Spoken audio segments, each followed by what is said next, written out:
Espiritismo desvenda os grandes enigmas da vida. De onde venho? Para onde vou? O que acontece após a morte?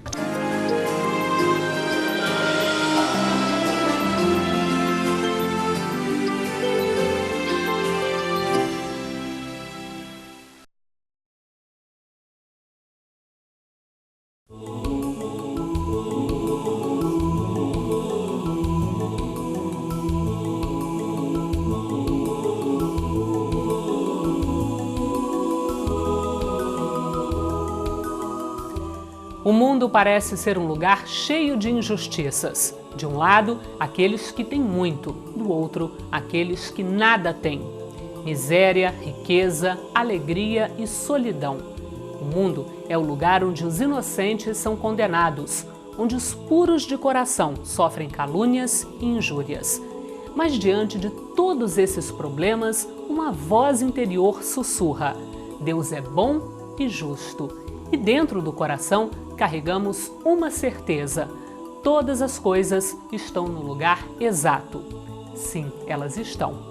O Terceira Revelação de hoje fala da justiça divina e sua perfeição.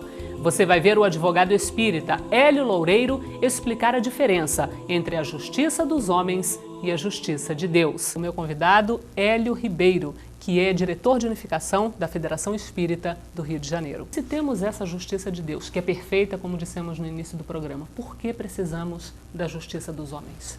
Os homens se relacionam. Desse relacionamento advém conflitos. Os conflitos devem ser dirimidos e daí existe a justiça dos homens. Allan Kardec fez uma análise muito apurada sobre isso e colocou o assunto justiça divina no livro Céu e o Inferno, um livro básico que está fazendo 140 anos.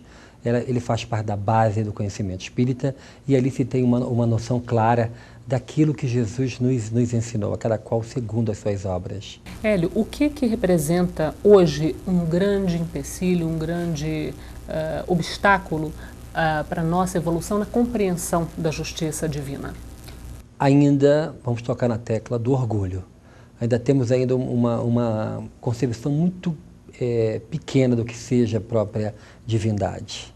A doutrina espírita nos apresenta um Deus amoroso, participativo, que está presente em nossas vidas em todos os instantes. Porém, a grande maioria dos homens não entende assim. Faz barganha com Deus. E isso a gente percebe que é algo inconcebível. Quando começarmos a entender que nós estamos colhendo aquilo que nós estamos plantando, nós vamos entender perfeitamente aquilo que Paulo de Tarso nos ensina na carta aos Efésios. De Deus não se zomba, aquilo que o homem semear, isso colherá. Na sua avaliação, essa questão do orgulho perpassa todas as religiões e credos? É do ser humano? É inerente ainda à própria evolução espiritual, ao estágio em que o homem se encontra na Terra, onde o orgulho coloca aí uma névoa sobre os olhos, sobre a compreensão do homem, trazendo consequências ruins ao próprio relacionamento entre os homens e o relacionamento dos homens para com Deus. Onde é que o amor entra para ajudar nessa compreensão da importância e da amplitude da justiça divina? O amor cobre multidão de pecados, já nos diz o Evangelho. Quando começamos a amar, nós começamos a compreender e começamos a perdoar. Quem ama, perdoa. E quem perdoa, releva, esquece, não busca o revide. Quando não buscarmos o revide, deixarmos que a criatura que cometeu algo contra nós, ela própria, ela vai cair em si um dia e ela vai concluir que aquele fato equivocado gerou alguma coisa de ruim, ela própria vai ter em si meios e modos para reparar isso. Quando começamos a perdoar, e o perdão é um dos filhos diletos do amor, nós vamos ter uma sociedade mais justa. A justiça divina se assenta em quais pilares básicos? A justiça divina, ela se assenta na lei máxima, que é a lei de amor, justiça e caridade. Quando nós começamos a compreender um pouco mais sobre isso, e Allan Kardec coloca isso lá no Evangelho segundo o Espiritismo, a lei de justiça, amor e caridade, quando nós começamos a entender um pouco mais da grandiosidade do coração de Deus. A gente vai perceber como que é o amor de Deus, como que funciona esse Pai amoroso nesse processo de reparação dos erros praticados por nós. Agora, em algumas vezes você citou a questão do orgulho como um empecilho, atrapalhando.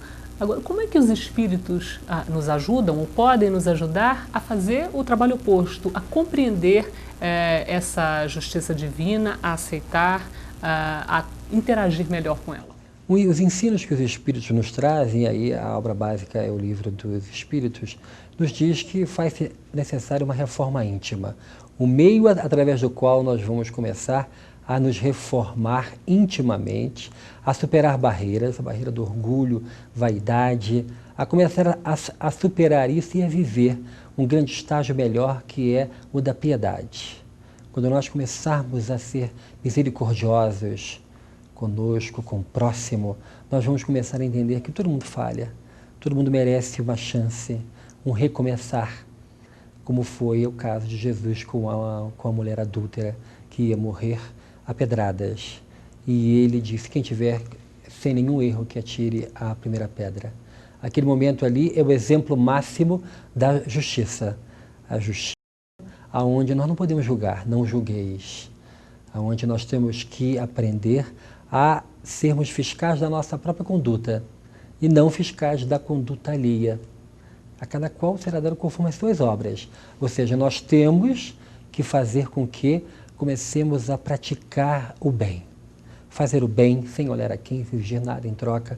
Colocar o bem no nosso dia a dia. Usar frases, pensamentos, palavras que construam. Deixar as críticas de lado. Buscar sempre um lado positivo naquela pessoa que está sendo criticada. Buscar entender. A compreensão, o amor e o perdão são as chaves para a gente começar a viver um estágio melhor, bem próximo à justiça de Deus. Hélio, muito obrigada por essa sua entrevista. Eu que agradeço.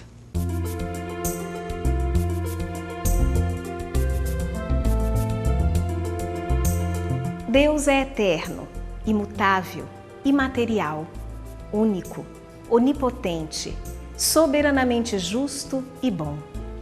Essa frase pode ser encontrada no Livro dos Espíritos. Esse livro é uma reunião de perguntas feitas por Allan Kardec aos espíritos superiores. E a primeira delas é: que é Deus? A resposta é simples e direta. Deus é a inteligência suprema, causa primeira de todas as coisas. Então vale a pena refletir. Como poderia a inteligência suprema cometer qualquer injustiça? Mas se a desigualdade e a maldade do mundo não foram criadas por Deus, qual a causa de tanto sofrimento? Mais uma vez, a resposta está em O Livro dos Espíritos. Livre-arbítrio. Deus não criou homens maus, criou a todos simples e ignorantes. Os que são maus agem por vontade própria. Um outro livro interessante para entender um pouco mais sobre o Criador, suas leis e sua justiça, Deus na Natureza, de Camille Flammarion. E para os que gostam de romances, nossa sugestão é Nosso Lar. O livro conta a história de um médico recém-desencarnado. Nesse livro, você vai perceber que Deus nunca abandona nenhum de seus filhos. Aproveite as dicas e boa leitura!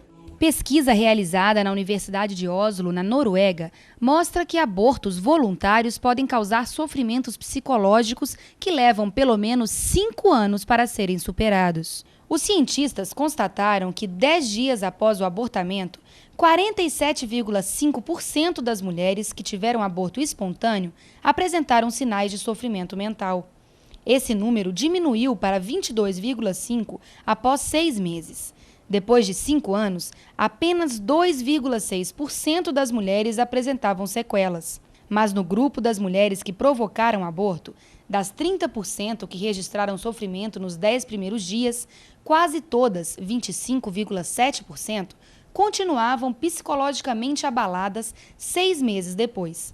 E mesmo após 5 anos do aborto, o sofrimento mental ainda era intenso para 20% das mães.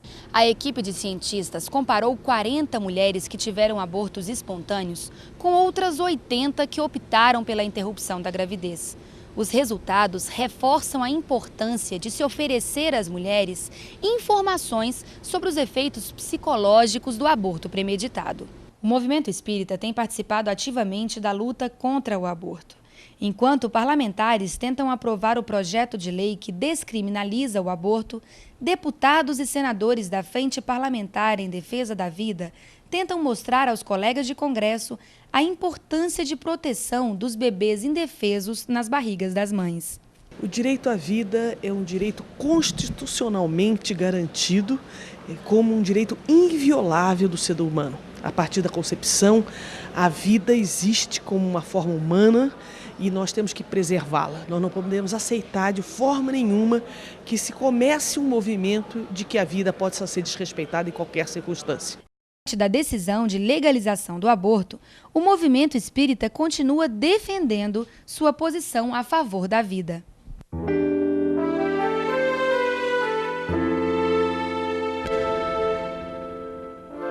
Olá, recebemos do Wilson Estocco a seguinte pergunta.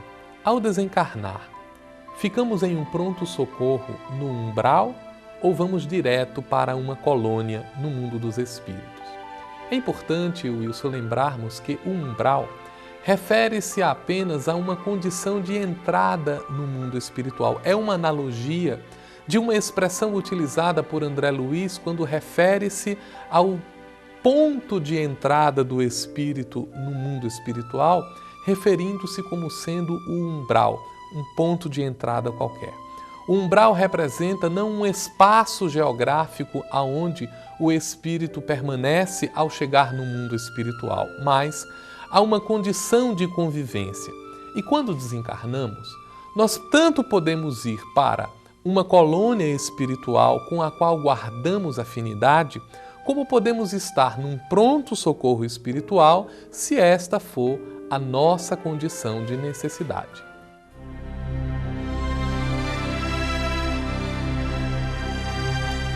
Bem-aventurados os que têm puro coração, porquanto virão a Deus. Bem-aventurados aqueles que têm suavidade no coração.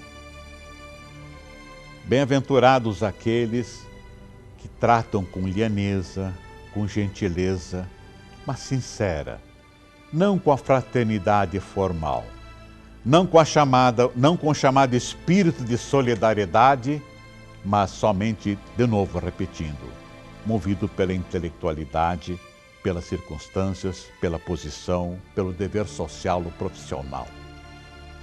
Bem-aventurados aqueles que têm suavidade no coração. São muito poucos no mundo. Muito poucos no mundo. Particularmente, se me permite uma confissão, talvez seja esse o ideal que eu tenha buscado há muitos e muitos anos. Eu vou levar muitos e muitos séculos para conseguir.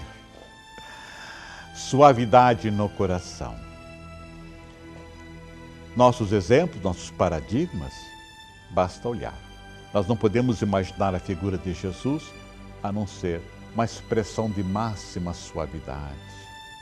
Nós podemos pensar em amorosidade sem suavidade? Sem mansidão? O mundo precisa de mansidão como nunca. Se nós tivéssemos desenvolvido dentro de cada indivíduo um pequeno índice de mansidão, de mansuetude, nós não teríamos que estar fazendo campanhas contra guerras e nem campanhas a favor da paz. Nós seríamos a paz, a serenidade. Bem-aventurados os suaves de coração. O Terceira Revelação de hoje está no fim.